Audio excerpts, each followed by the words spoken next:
Hello, and welcome to the Holistic Fitness Podcast, where you'll learn to get your goals without burning out. I'm your host, Lori, and this show isn't just about movement and nutrition. You probably already know that exercise and nutrition is important for your mental and physical health and well-being. It's also about stress management, mindset, and shedding those limiting beliefs and working through some of that childhood trauma. Today, I'm joined by Erica. Erica Wiederlight is a confidence coach, expert, podcaster, and speaker. Her work highlights sexual empowerment, dating, love, self-love, and body love. She is the podcast host of the top-rated show, Welcome to the Wiederlight. Her work has been featured in NYFW, Epoch Times, Galore, and Cosmopolitan magazine. It is Erica's mission to help her clients feel empowered, confident, and with plenty of tools to navigate anything that's happening in their lives. We spoke about a bunch of topics on this podcast, and we got along like a house on fire. In this episode, Erica and I chat about her own personal journey with eating disorders and how she overcame them, how to celebrate your authentic self, which increases your energy for all of the goals that you want to achieve, and how to get more comfortable with your sexuality, bring more pleasure into your life inside and outside the bedroom, and the different sex languages, which was news to me. It truly was an enlightening conversation. I personally learned a bunch, and it's definitely one that I would prefer that my family didn't tune into, and I definitely know that you'll all gain a bunch of value as you learn to fall in love with yourself and gain confidence. It is so awesome to have you on the podcast, Erica. How are you going? I am so good. I'm so excited for this conversation because I feel like the juiciest, most exciting things are going to come up around this.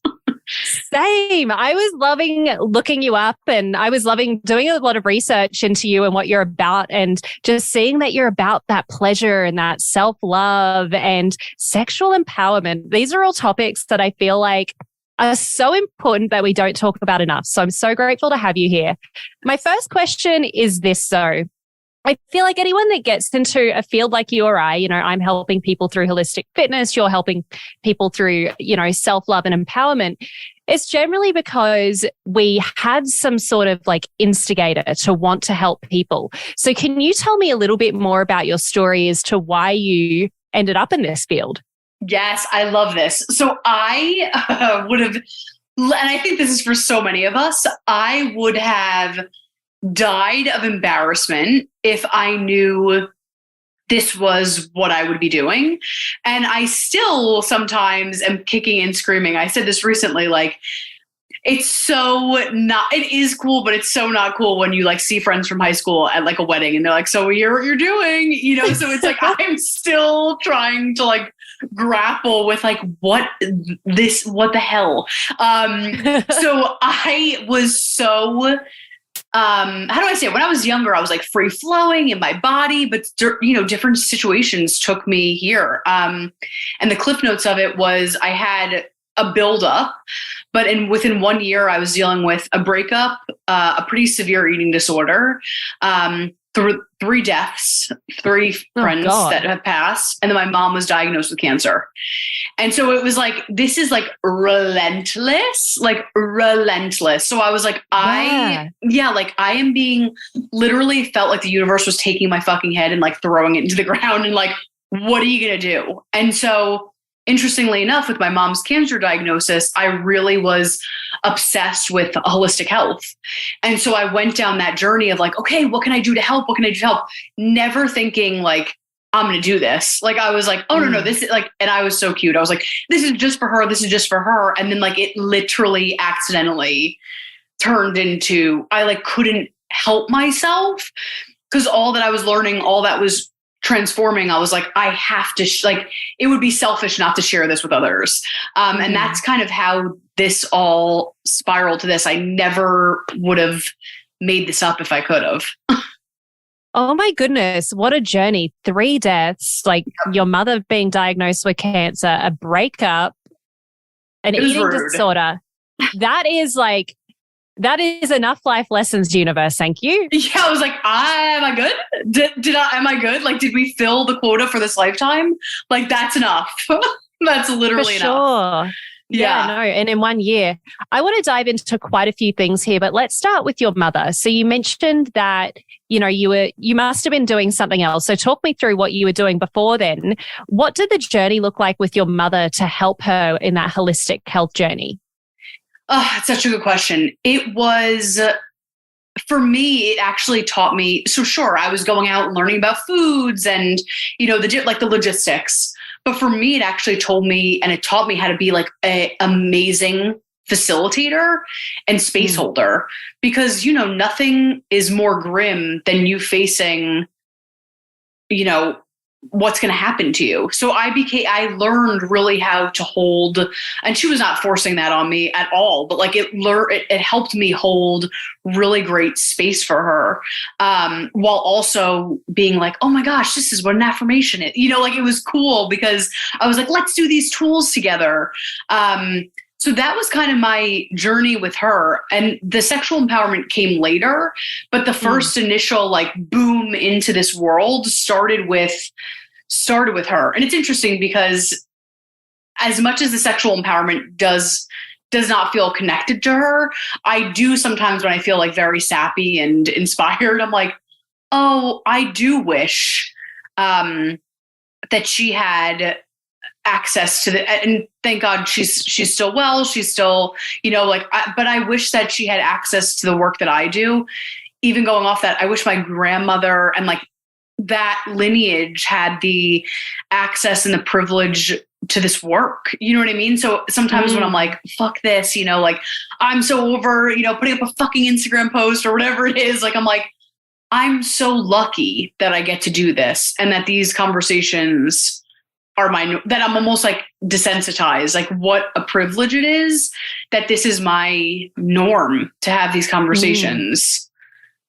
For sure. Definitely. And I think that's a very valid thing to think as well. I wish my grandmother had access to this information, because I'm sure I'll probably share some stuff on this podcast that I'm like, oh geez, I hope my mum doesn't hear this. I hope my mum doesn't listen to this episode. It's about, we're talking about sex and she doesn't want to know that. But can you tell me more about your, about how powerful the sexual empowerment work is and why? Like, why do you wish they knew about this? Yes. So for me, and it's funny, I was just recently talking to someone right before this about this. They're like, oh, is it because like sexual, because of like sex? I'm like, sure.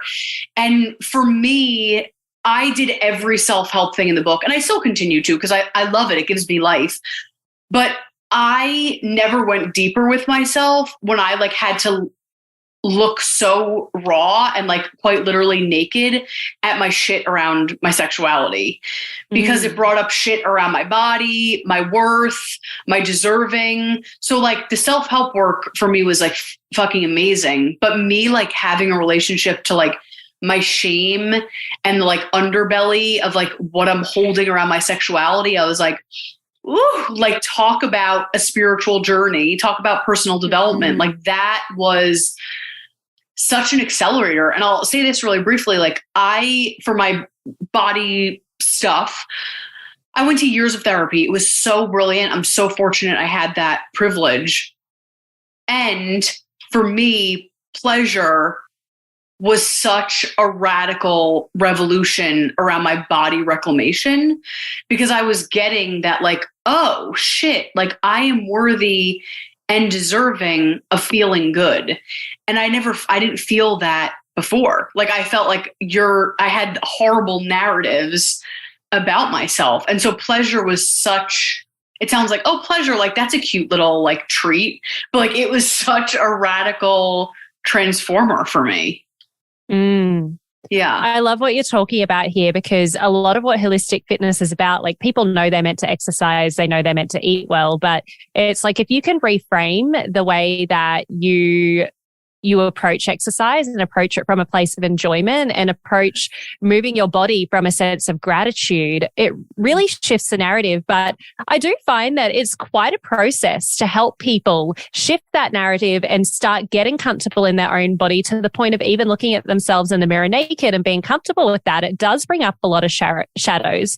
So can you tell me some practical practical tips that you use to help others reclaim their bodies and to help people fall in love with themselves? Yes. So I always say it depends where people are at. And you know this because you're a facilitator too. Like someone could be like, I am so in the mood to go to the depths of my soul today. I'm like, great. And someone may be like, I don't even feel safe to close my eyes to do this exercise. And I'm like, great. So I always need to do the delicate dance of like, I know you have a goal. I want to get you there. And I have to safely hold you kind of where you're at.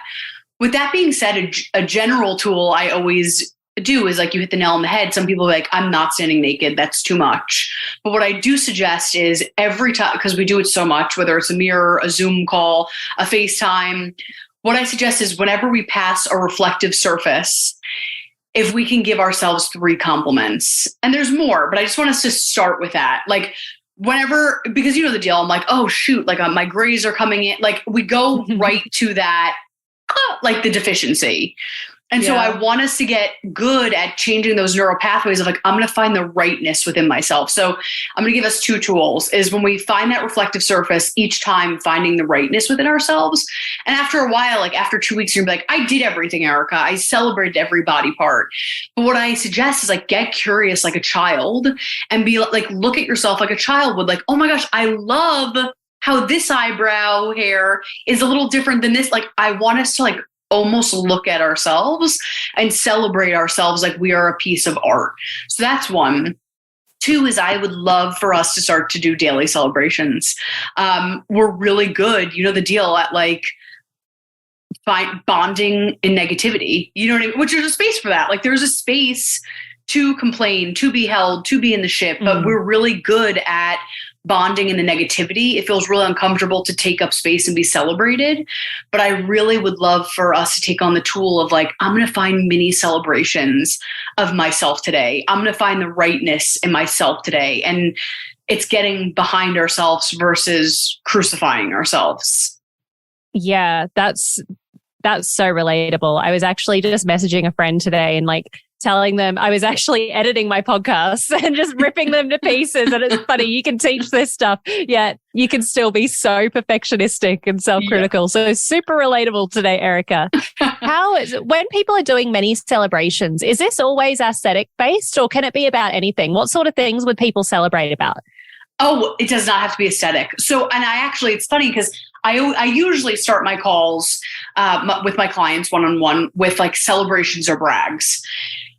And my people that have been with me for a while, they're like, hey, okay, got it. But the newer people, sometimes they're like, well, I didn't do anything great today. And I'm like, okay, like there's we have such an interesting relationship. Like we're only allowed to take up space when we do something. Like I didn't write a book today. I'm like, what? Like, why does it have to, we have such a kinky, interesting relationship to like celebrations are only deserved when it's like wildly enormous. And I'm like, so I almost like lovingly tease back. I'm like, I'm going to dare you for the next week. Can you give me the silliest in your brain brags? And they're like, no, I don't want. And I'm like, what would it be like to celebrate? Like I got out of bed today. I washed my hair today. They're like, that's not worthy of, in our brains, that's not worthy of celebration.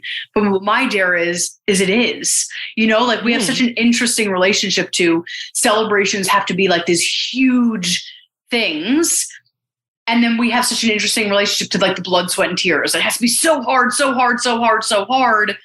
But we can only celebrate those big things. So the Cliff Notes is you could literally celebrate your beauty. You could also celebrate like, I went for a 4-minute walk today. I closed my laptop. I stopped, scrolling on TikTok. Usually I do an hour. Today I did 45 minutes. You know what I mean? Like I want us to actually get good at finding the micro moments because that's our life is composed of those micro moments. Why is it so important to celebrate those micro moments? Like, how does it shift your life?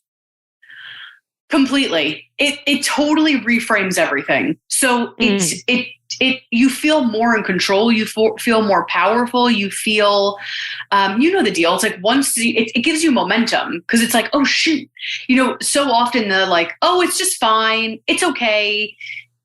After a while, that becomes almost like stuck stagnant energy.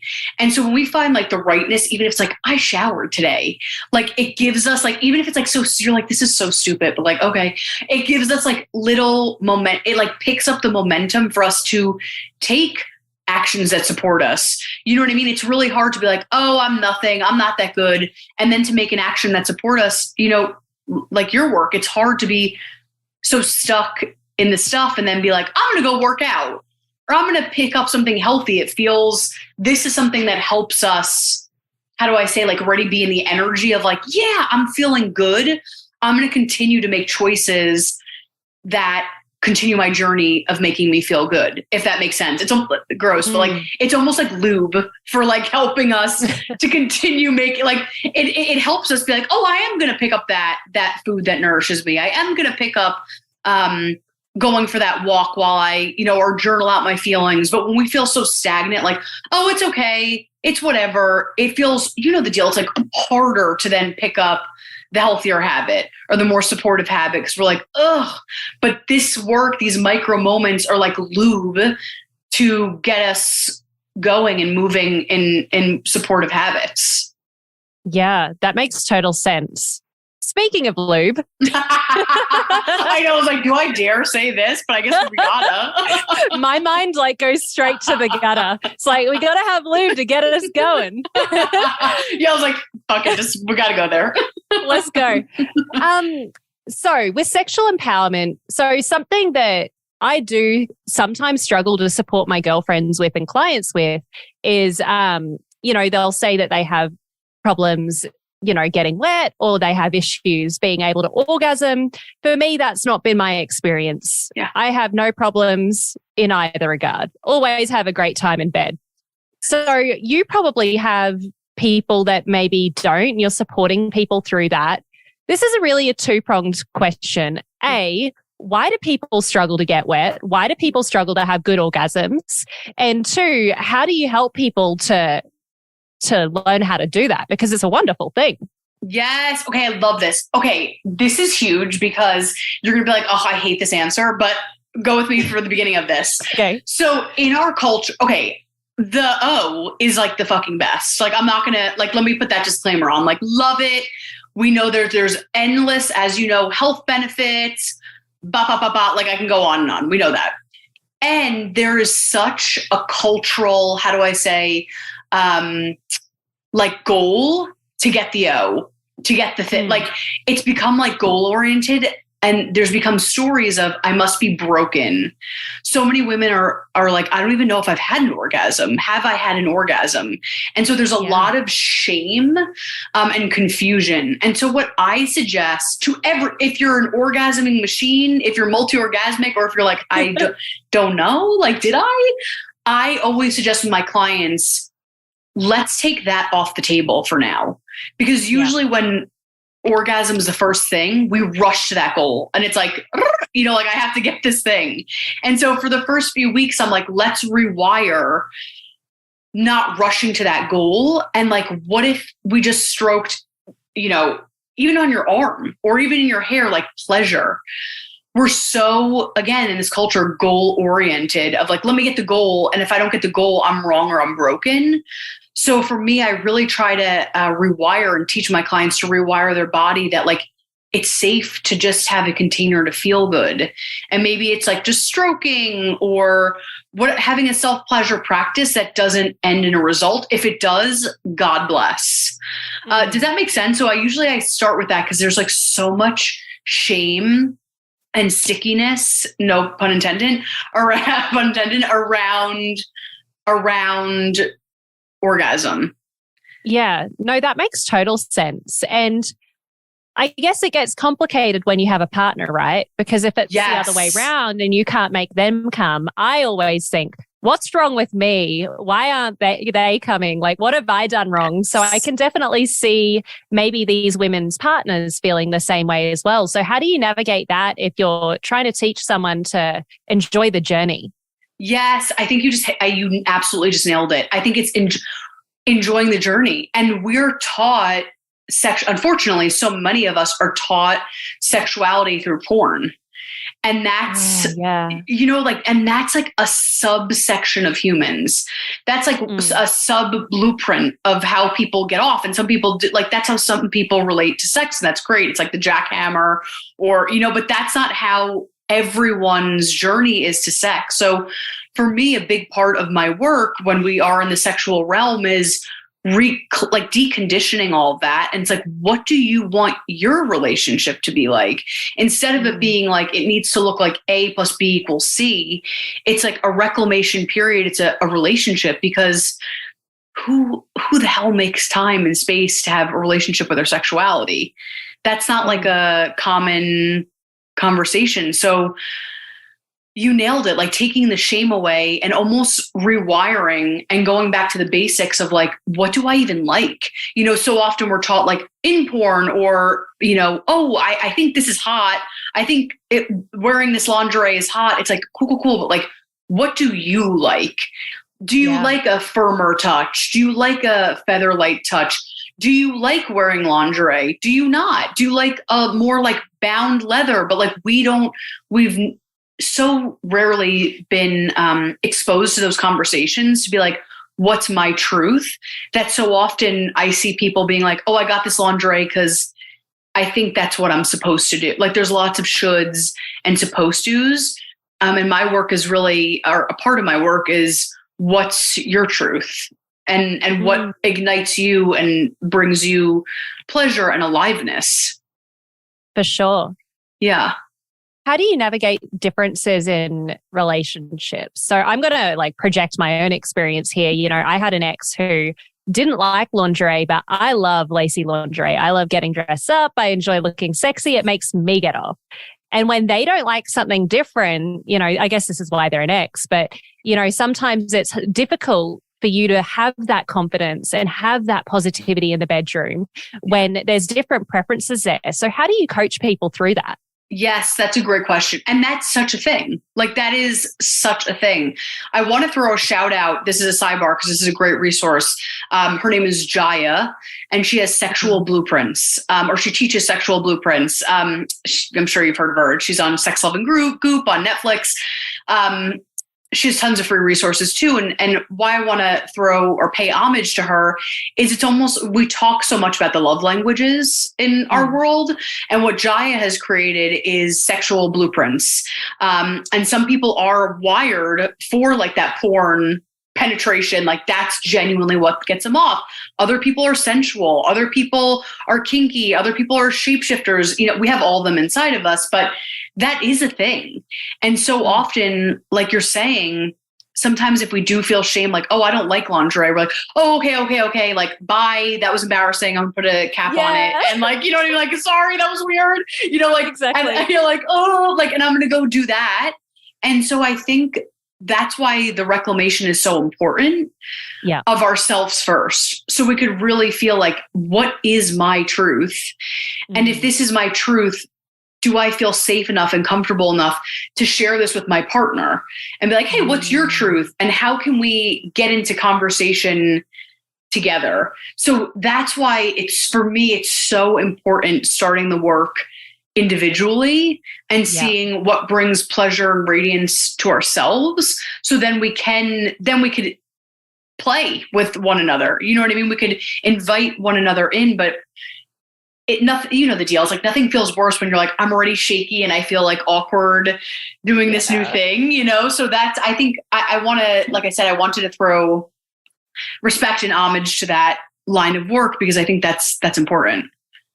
Yeah. And I mean, I feel like you can take that advice for any conflict in a relationship, really. Go away, individually do the work, come together, communicate, and figure out how to reach a compromise. Like, what's an absolute non-negotiable versus, it's like, why do you have an issue with me wearing lingerie? Right. For one. No. Yeah, exactly. Well, it's true. No, but that's, you actually nailed it because it's like a boundary. Like if someone's like, I want hardcore kink and someone's like, hey, that triggers me. It's like, okay, cool. Like, let's have a conversation about that. Like, let's create safe words or let's not do that right now. Or like, you're like, why can't I wear lingerie? Like, I think that you actually nailed that because it's play. And because it's such a taboo topic, so many of us approach it so shamefully and so like embarrassed and coy that it feels hard. It doesn't feel safe to play. So this sounds like, ugh, this is so unsexy, but it actually allows sexiness. Is we do need to have that structure. Like we do need to have those conversations because there's so much shame. There's so much shit to unpack that when we can have those conversations with ourselves or even with another person that you're bringing in, it creates the safety. And when we have the safety, we have the consent, then we can play. But it's like you're a kid. You can't play without knowing. You can't play in the sandbox if you think the sandbox is unsafe. You know what I mean? Like weird correlation, but you get what I'm saying. Like you want to feel safe if you're going to surrender and trust and lean into someone. You want to have that safety, that trust, and those boundaries and that consent, of course.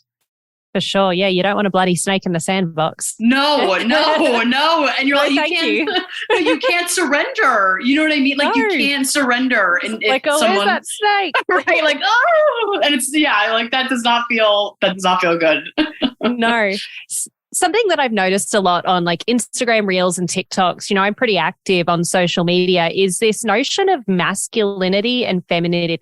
And, what you were saying around the orgasms and, women expecting to try to get to that big O really quickly rather than just explore and discover. Exploring and discovering feels very feminine, whereas wanting to get to the result seems very masculine. Can you tell me more about how masculinity and femininity is kind of adjusting relationships and our relationship with ourselves as well?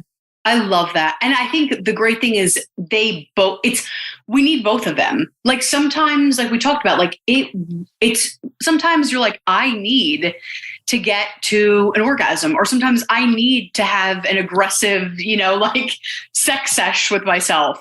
And sometimes I need that, like I have no goal. I'm going to just like free flow into pleasure. So I think both of those have a space and a desire in our life. And actually going back to the last thing that we just talked about, like the safety and the play, if you want to talk in masculine and feminine, the masculine is setting the container, right? Like the masculine is creating safety and the container, and the feminine is like, okay, I feel safe enough to play and free flow. So I think, call it masculine, feminine, call it what yin yang, whatever, sun, moon, whatever jams for you. But I think it's a balance of holding both of those energies. And it's funny, like we so often we're not taught to be in the gray area. We're so good. So many of us are so good at being in one extreme or the other. But it really, I feel like it's part of self-regulation to how can I hold both, if that makes sense. And that's so important within ourselves, but also within relationships of any kind. For sure. Do you find that people struggle more with the femininity or the masculinity? LOL. Okay, both. But so I'm laughing because I'm like, oh my God, for so many different reasons. But okay, so I have a quick tale. That's why I was like, LOL. So I was doing this work for years. I'm like, oh my God, I'm so in my feminine. Like I just thought I nailed it. And I remember going on a retreat, and it was like it was at that point, it was like feminine yoga. I don't remember what it was, but it was something feminine. And I was like fucking furious. I'm like, I've had enough. And I was like, oh my God. Like I had to be kind of like pushed up against the wall that all of this charge came out, that I was like, oh fuck. Like I didn't realize I'm holding a lot of resentment for me. I was glamorizing the masculine, and I was holding a lot of shit around the feminine. Like it's weak, it's less than. And now what I'm seeing, which is so cool that we're having these conversations, I'm seeing the pendulum switch a little bit more, where it's like toxic masculinity, toxic. And I'm like, yes. And just because it's the masculine doesn't mean it's toxic. So I think we all hold our own shit on each of them. You know what I mean? Like we each have if you probe yourself enough, we usually see like, ooh, okay, this is where I hold some charge around the masculine. This is where I hold some charge against or around the feminine. So I think for all of us, different spots. But yeah, for me at that time, it was like very, and I think I still hold that a little bit. For me, it was the feminine. Well, it's always good to continue doing the work. I tell you what's really funny is that I'm a yoga teacher. I've done my 200-hour yoga teaching. And then straight after I did a Vipassana in India as well, a 10-day Vipassana. And people ask me how India was. And I'm like, it fucking broke me. Like I was like an egg and then like it cracked. Like India cracked me open. And you know, yoga really does do that. So when you're talking about charges of the, you know, maybe it's not toxic, but it's wounded feminine or wounded masculine. When you're talking about charges, you know, obviously I identified some stuff through yoga. You did. What are some other ways that people can identify their blind spots? Ooh, love this. I think here's a simple one that we could just start is like, even just like taking out a piece of paper and just like seeing what comes up for you around masculine on one paper. Just like see what the charge is, flip the page, feminine, what comes up around. Because I think we hold more prejudices than we think and biases than we think we know. So allowing ourselves to unpack, for me also a big one with the feminine was breath work. I remember I was like, oh shoot, of course. Like I was like, yes, so about the masculine breath work. Like I love the playlists more. Like I was like, I'm going to have huge transformations. Like I was like, oh yeah. Like I was so obsessed with like the Hollywood. It was like the big O, you know what I mean? Like I'm going to fucking transmute shit. Like these are like hot playlists. You know, like I'm like, yes. And then like you go, like I remember doing that and then going into a yin feminine breath work. And I was like, oh my God, this is my personal hell.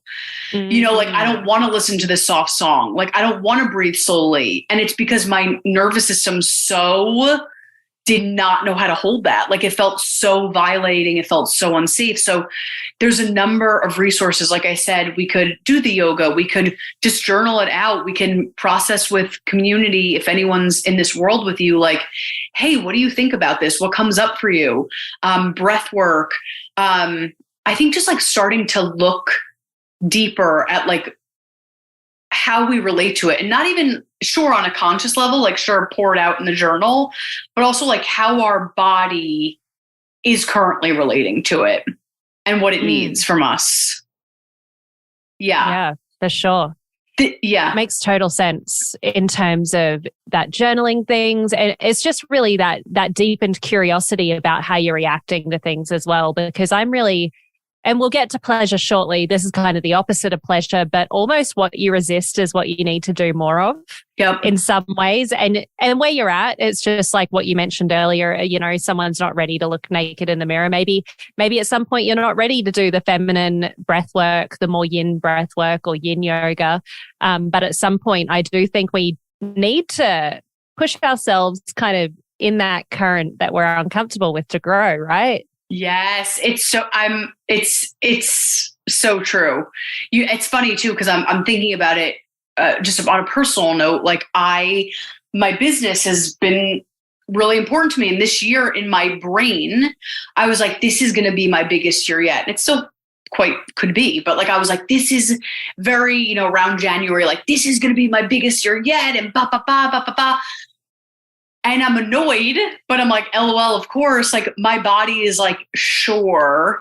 And we are craving softness, you know? And I'm like, damn it. Like, and both can coexist. Like I could be super fucking soft and also be wildly successful. Like they're not, you know, they're not exclusive of one another, but I think that's something to pay respect to as well, that like, what does our body need? You know, like how can we hold ourselves through, you know what I mean? Like, yes, how can we push ourselves mentally, but also like, how can we check in and see like what nourishment, what support we need, which you obviously teach so beautifully with your work.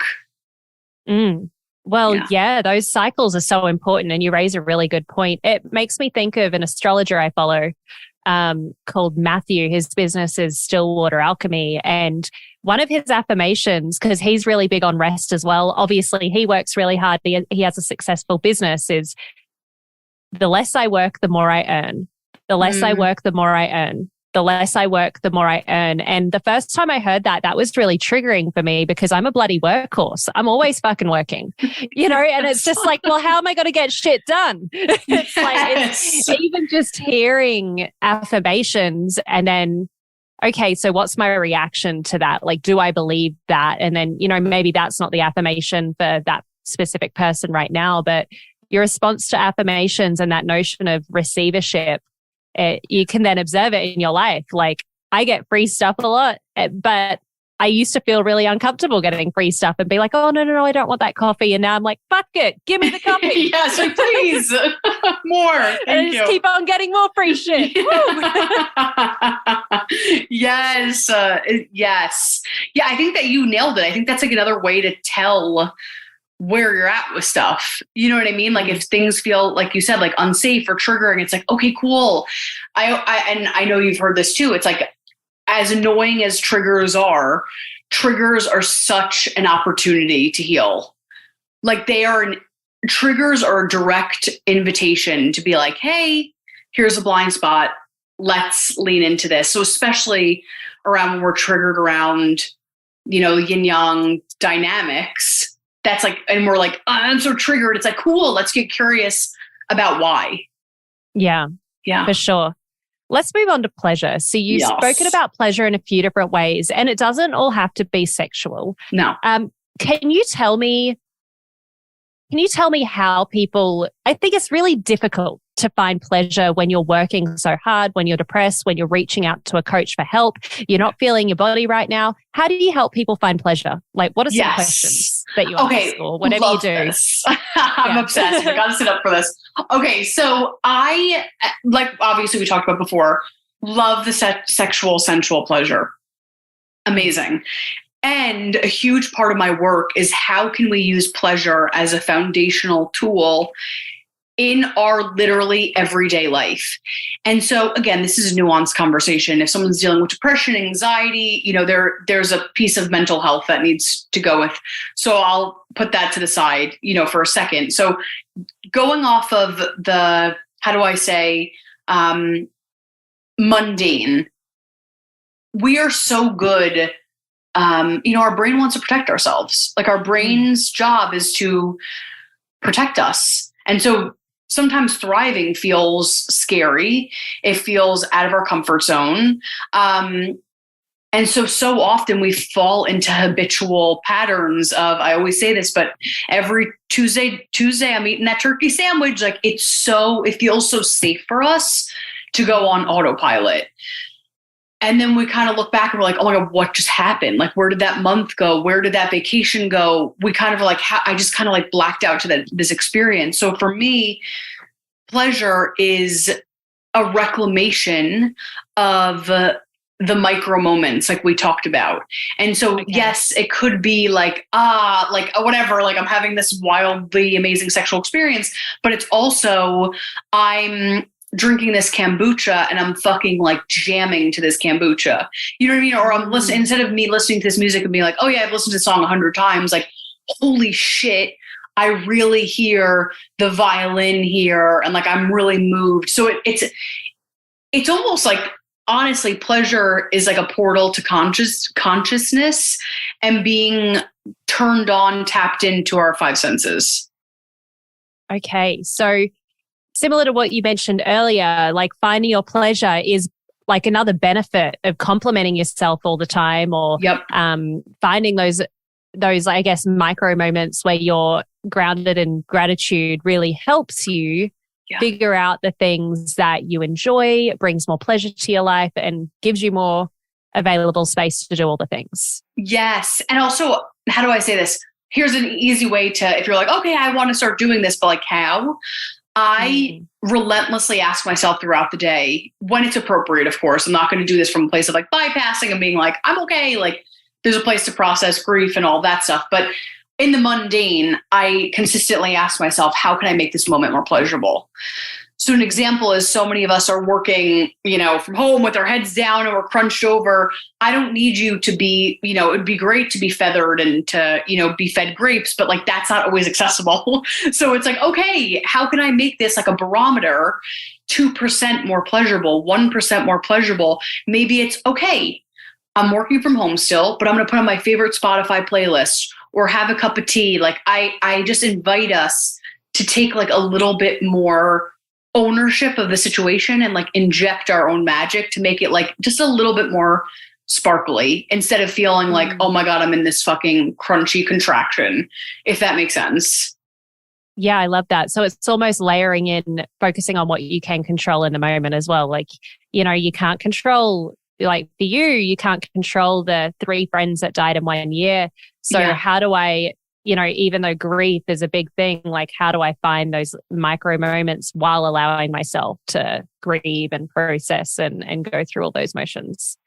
Totally. And I think you bring up a great point that the like nuance of it all, like I think so much of like the personal development world, and I was talking about this earlier, is we think it should be, and I felt kind of victim to this. Like I had a lot of shame that like, it should only be like, I only wear white and do Kundalini yoga at 4 a.m. and eat kale. And if I'm not that, I'm not spiritual, like that there is some, and so for me, how do I say this?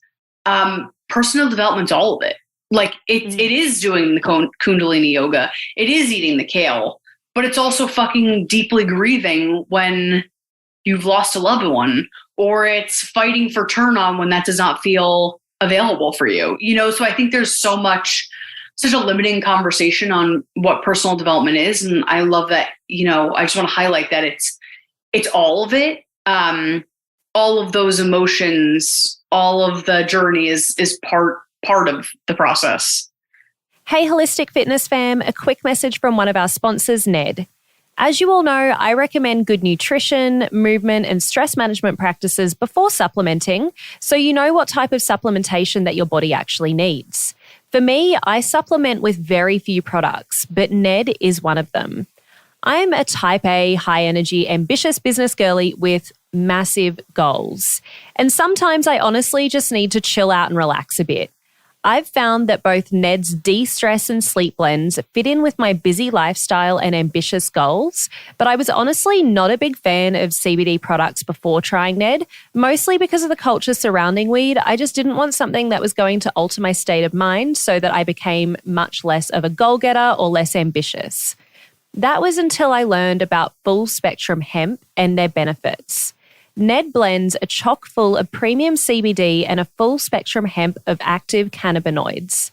Ned's full spectrum hemp oil nourishes the body's endocannabinoid system to offer functional support for stress, sleep, inflammation, and balance. These products are science-backed, nature-based solutions that offer an alternative to prescription and over-the-counter drugs. All of Ned's full spectrum hemp oil is extracted from USDA certified organic hemp plants grown by an independent farmer named Jonathan in Colorado. I'm obviously a big fan, but don't take just my word for it. Ned CBD products have over 2,000 5-star reviews, and they work with incredible partners in the medical field like Dr. Caroline Leaf, Dr. Christian Gonzalez, and Dr. Will Cole. Ned is providing Holistic Fitness podcast listeners a very special discount. If you'd like to give Ned a try, listeners get 15% off Ned products with the code LORILEE, LORILEE. Thanks, Ned, for sponsoring the show and offering a natural remedy to bring balance to so many people's well-being. I know you work a lot on body positivity as well. Now, as a fitness trainer, I have a very segmented view on body positivity because I really believe that people should be loving themselves where they're at and having goals that aren't necessarily aesthetic goals. But I also think that aesthetic goals are really important. And I do think that we should be striving to be within our optimal weight range, whatever that looks like for you. It can be very different for so many different people, but trying to be the healthiest selves that we can, because there is data out there that supports that, if your BMI is above 40, then you're more likely going to have a cardiovascular event, with other risk factors. So how do you, let's just say somebody is obese, they're not enjoying their body, their doctor has told them to lose weight. How do you help somebody like that to have more body positivity while knowing that, metabolically losing weight is probably going to be great for you as well? Yes, I think you hit a beautiful point because, and this is for weight, this is for relationship to health, this is really for any desire, is how I like to explain it is the perfect sweet spot is having one foot in the door of like radical self-acceptance, self-celebration, and the other foot is in that desire of like, and what are we creating? You know what I mean? So like, right. So it's not like, oh no, like, fuck you, you gained that weight, you need to change, or it's total avoidance of like, it's okay. And then we're self-harming. It's that like beautiful meeting of both of like, baby, I got you. I celebrate you. I'm going to find the rightness in you. I'm going to like cheer you on like the biggest cheerleader. And for your health, let's do these. So from a place of rightness, like you're gorgeous, you're worthy, you're deserving now. That's not what this desire is about. Like this desire is for you to feel even better, more alive, more awakened. So that's kind of how I approach any desire with my clients is like finding the rightness of where we're at. And then also, having the desire or the goal, because I think, at least for me, I've had a very toxic relationship with wellness, like how I've related to health for so many years. And I think it's because I did it from such a self-hate place of like, oh, like it needs to come from here. And so I think for me, loving myself, I heard it differently. I was like, oh, I move my body because that makes me feel alive. It makes me feel free. I feel aligned versus you're a piece of shit. You need to work out. You know what I mean? Like that, as much as like that voice never motivated me. It did for a while. And then it totally crashed and burned. And how I like to approach the body positivity is finding ourselves so fucking right, celebrating ourselves. And if there is an action we can take that's more supportive, awesome. How can we get behind that? And that's something I'm continuously working on because of my like eating disorder past. Like, how can we get behind that goal with so much softness, love, from a place of nourishment versus wrongness, self-hate, negativity? And that nuance is so important as well. I don't see it explained that way too many times, of that foot in the door. You've got 2 feet. One's in the door of like, celebrating yourself. And then the other one is in the door of, hey, we've got these goals, like this is going to make you feel better. And like similar work to what I do of like diversifying your goals. Like what's the mood goal? There's an aesthetic goal, but also what's the functional goal? I love that. Can you dive, obviously you're in a really positive place now, but eating disorders, like they're real, Yes. And a big part of why, like I used to work in a bodybuilder gym and a lot of those bodybuilders had body dysmorphia. And I feel like you either do the inner work in the beginning and you lose both the inner and the outer weight, or you lose the outer weight, but the inner work's still there to lose. Like you've still got to lose the weight. And body dysmorphia for those folks is a really big thing. Can you talk me through your body disorder journey and how you become so positive? Oh, thank you. I think so pleasure is one of the, like we talked about, I'm like, oh, I really don't like, I love doing it, but it's like, oh my gosh, it's so visible. This is like, fuck, like this is my thing because I've been tormented this with my whole life. And to be completely transparent, I recently had a little bit of a health scare recently. And I've really had to hunker down my tools because my initial eating disorder instinct was, I know how to do it through shame. Like I know how to do this through shame, wrongness. Like I could go there. If you told me to, like, I could do it. And so through this new iteration of this health journey, I've had to really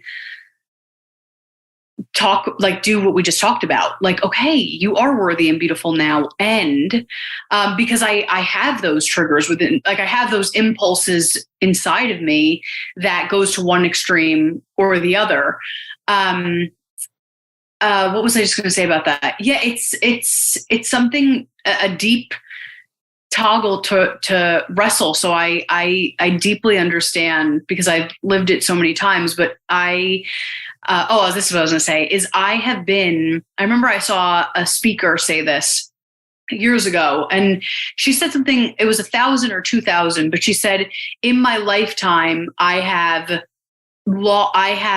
been through over like 1,000 or 2,000 pounds. And what she meant was she lost gain. Wow.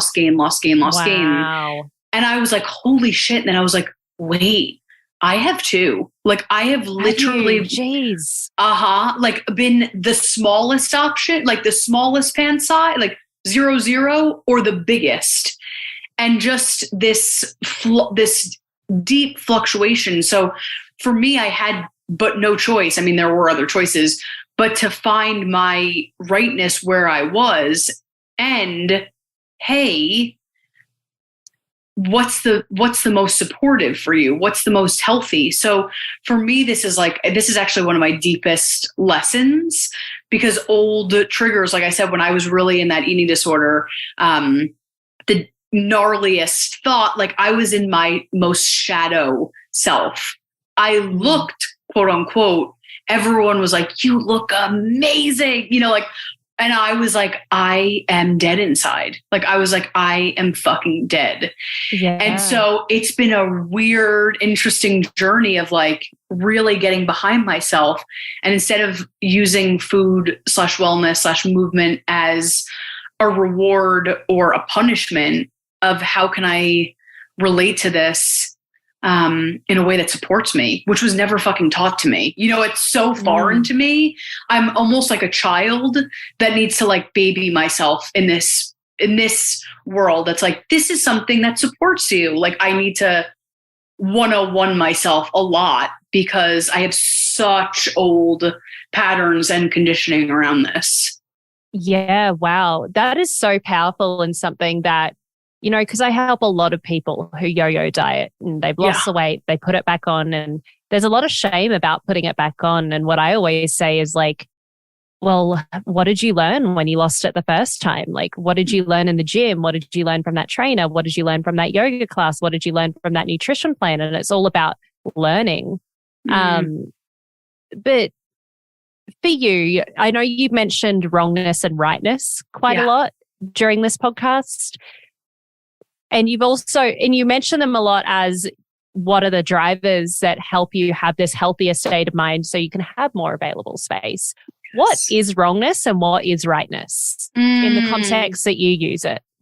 Love that. Okay. So for me, how I use it is kind of like self-talk. So wrongness for me is when we're like, I'm less than, like, we're not right or wrong. You know what I mean? Like this is corny, but I truly believe like we're all like, this is so woo, but like, I truly believe like we're all divine beings. We're all whole. We're all love. Like, I do believe that. The wrongness and rightness is what we tell ourselves. So the wrongness is I'm less than, I'm unworthy. Like those are those gnarly stories that we tell ourselves. And the rightness is just remembering our truth, which is that we're whole, we're perfect, we're divine, we're loved. You know what I mean? So the rightness, when I say rightness, it's just like the remembering, even though it's like feels hard sometimes, it's like the remembering of who we are, the remembering of our wholeness, the remembering, it's the remembering where the wrongness kind of takes us down those nastier thoughts. Right. So the wrongness is almost like our ego, that chatter in the brain that's like, hey, you said that word wrong and your boss is going to fire you. And why is there a last meeting? All that sort of stuff. Whereas the rightness is who you really are, and that inner voice and those kind of like, I guess, higher frequencies. I'm saying that in air quotes for people listening, higher frequency kind of emotions like gratitude and whatnot. Yeah, you totally. Exactly. Right. Exactly. So another thing that I know you do a lot of work on that I also have a very strong opinion on is self-love. Yes. Can you define what self-love is and what isn't to you? Yes. Okay, this is great. I also think I'm so jazzed that this is like becoming Instagrammable, TikTokable. Like, I'm so glad that like this is becoming a conversation. And also, I think we've kind of lost touch of the conversation. I have an example of this. I did a women's retreat, and I broke my foot on the retreat. And so I was dependent, like, and I was like, this is my personal hell, but like less in receiving. I was dependent on someone pulling me in the wheelchair to class. And I was like, fuck, I hate this. And I was like, this is the worst. And I had people on the retreat. Some were like, of course, oh my God, please, like, great about it. And some people were like, no. And I'm like, okay, no problem. And they were like, it's not in my pleasure. That's not what I desire. And I'm like, ooh, okay, this is where we take the tool. Like, this is where like we took the tools wrong. And they're like, it's self-love for myself. Like so what I'm trying to bring awareness is like, sometimes we distort what the tool is. You know what I mean? Like, it's not, for me, true self-love. Yes, there's parts that I love about myself, but also parts that I'm just trying to get neutral with. Yeah. But when it comes at a harm to others, when it comes from a place of I'm better than, or I'm less than, that's where I'm like, we've gone into crunchy, crawly territory that I don't think that's what the intention of this work is. But for me, I think self-love is such a hot topic word right now.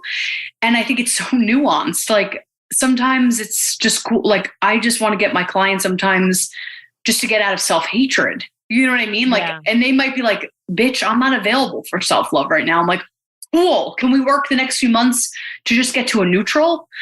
So I think self-love can sometimes be triggering because people are like, should I just be like madly in love with myself? So I think it's like, again, it's like it's a full formed onion that we have to pull back because there's so many pieces. There's so many dialogues around what the fuck is even self-love and what does that look like for you? Yeah. So you mentioned that a reason why it might be good to be more self-neutral than self-love is like when people just aren't ready. What are some other benefits to being self-neutral? Like, when should people move towards that, Yeah, I love this. I think there's some power in neutrality, especially, how do I say this? There's power in neutrality. Like I said, the big one is from self-hate, but also and this is like I'm riding a touchy line, but like discernment, you know what I mean? Like we talked about with the 1 foot in, 1 foot out. Again, with me, I'll just talk from personal experience with my eating disorder. When I was on more of the no eating side, I had to start eating again. And I went numb and I went to the other side of the spectrum because I was like, I actually need to eat. So, which was fine. But then I went total avoidant, went to the other side, blacked out. And for many years in that kind of like blackout, I was like, well, I just love myself. I love myself. And I was avoiding, like, how do I say this? I was avoiding some truth. So it was like, oh, fuck yeah. Like, you do love yourself, but you're actually like hurting yourself when you're binge eating. Like, you're hurting yourself. So I was using self-love for me, I was using it as a weapon against myself of like, but I love myself. I'm gorgeous. It's like, yes, you are. Like, you're fucking adorable and you're the best. And you're using a beautiful tool, Erica, at this time as a weapon against yourself to avoid, which is okay. That's where I was at the time. Like, why are you binge eating? What's going on with your relationship to food? Does that make sense? So I think that's like a fine line for us to ride, is like the discernment. Again, it's the 1 foot in, 1 foot out of like, I celebrate where I am and getting really sober with ourselves. Because sometimes we put these tools over our heads and we use them as a way to avoid. And so it's like, how can we have a sobering relationship while holding so much compassion and love conversation with ourselves? For sure, yeah. And that's the gripe I have about self-love, if I'm being honest, is like a lot of people are having the wine or having the chocolate or doing the thing that's easy to avoid working on what needs to maybe be worked on. Yeah. And there's nothing wrong with your self-love being having a pizza and a wine, but asking yourself, why are you doing that? Are you doing that because you've had a really hard week at work and you're trying to get a chemical reaction within your body that is probably an addiction to help avoid focusing on the issue? Or do you just genuinely want to share a lovely pizza and a wine with your partner or by yourself while watching Netflix? And it's something you do, once a week or once every 2 weeks, but maybe not in routine. And to me, self-love is doing not just like what you want to do, but what's good for you too. Sometimes self-love is getting outside in the rain when you don't want to because your body needs some nature. It needs some UV light. It's I just find that self-love is such a dance, and it's not all about face masks and baths, but hey, sometimes it is. Yeah, I'm obsessed. I say that all the time. I say that literally all the time. I love a good face mask. I love a good bubble bath. And I'm so grateful we are having this conversation, and it's become like when people are like self-care, I could see on Instagram, like the pizza, the bottle of wine, the face mask. I love that stuff. I think that should be there. But like you're saying, it's like there's also a conversation to go a little bit deeper with it. Like that stuff's hot. I love it. Yes. And ... Sometimes self-love, we know, can also be tough love, can also be sobering truth, can be holding ourselves, celebrating the shit out of ourselves, and also being like, baby, I love you so much. And rise up. You know what I mean? Like there's level the fuck up, girl. Exactly. There's different ways that we could love each other. We could hold each other. We could coddle ourselves. And also sometimes we need to lovingly dom ourselves. Be like, hey, bitch, stop thinking those negative thoughts. Or hey, move your body because it makes you feel good. You know what I mean? So sometimes we need the love isn't just the like love, do the face mask. It's different voices of the self-love. Yeah, I can't get over that. Lovingly dom ourselves. Instead of, sometimes I'll be like to my friends, I'm going to feed you a concrete pill. Next time I need to provide some tough love, I'm going to say, I'm going to lovingly dom you right now, babe. It's so good. It's the best. For me, I'm like, oh, I love that. It's the best. Oh, that's amazing. That's great. Erica, you've shared some amazing wisdom, and I could talk to you for so much longer. Before we do close out, is there anything that you feel like you want to share that you haven't yet shared? Oh, no, this was like my favorite conversation ever. This was amazing. I'm trying to think what else. Yeah, I think that if anything in this conversation sparked for someone, keep going on the journey. You know what I mean? Like there's so much available. There's so many resources available. Yeah, I had such a great time talking about all the things. And I think something to highlight what we talked about, like all of these conversations are nuanced. You know what I mean? Like we could go so deep in these conversations. So giving permission, I think the big takeaway for me was the 1 foot in where we're at celebrating and 1 foot in that's okay. This is my reframe is 1 foot in the nurturer, right? Like the nurturer, the inner parent that like self-soothes, cheerleads, and the other foot is in the loving dom. That's like, baby, I love you. And you said you're going to do this. So we're going to do this. So like my big takeaway is like, how can both of those archetypes coexist within ourselves, that we're constantly self-soothing, that we're constantly cheering ourselves on. And there's also a loving presence that holds us accountable because it loves us and wants the best for us. And it holds that space for us to rise. For sure. Oh, That's such a good place to end. We do have a final closing question on this podcast. Yes. And I'm throwing everyone that I've been recording with in the deep end because the podcast hasn't launched yet at the point that I'm recording these. So you don't know what the question is. What advice would you give to your 20-year-old self? Just one sentence. Okay. Oh, fuck. Oh my God, damn it. Surround yourself with, I'm trying to make a sentence. Surround yourself with a community that ignites you and helps you expand yourself. That's so powerful in so many ways, no matter what community you're in. I love that. It's been an absolute pleasure, Erica. Could you let everyone know where we can find you and find all of your fabulous work? Yes, of course. Okay, so I am a free goody hoe because I believe everyone should have all the access to this. So I have my own podcast, Welcome to the Wiederlight. I have a free book from perfectionist to pleasure expert, and I give away a free call because I'm old school like that, but I believe everyone should have access, like I said, to this work, have access and accessibility. 60-minute free call. We hop on. Maybe we decide to work together. Maybe we don't, but it really boom, ignites us, get us jazzed about our sexual pleasure, our, embodiment, all the things. You can find all three of those goodies on my website, which is www.wethelight.org. Yep, Wiederlight.org. Also, I'm on Insta at @WeTheLight_LLC. But yeah, hop onto my website, stalk the blog, get the free book, get the free call, get none of it. But it would be a pleasure to hold and serve whoever is jazzed by this conversation. I love that, Erica. It's been a pleasure to have you. And for everyone listening, whether you're in the car, whether you're at home, walking the dog, cleaning the house, eat well, move well, breathe well. And until next time, keep shining.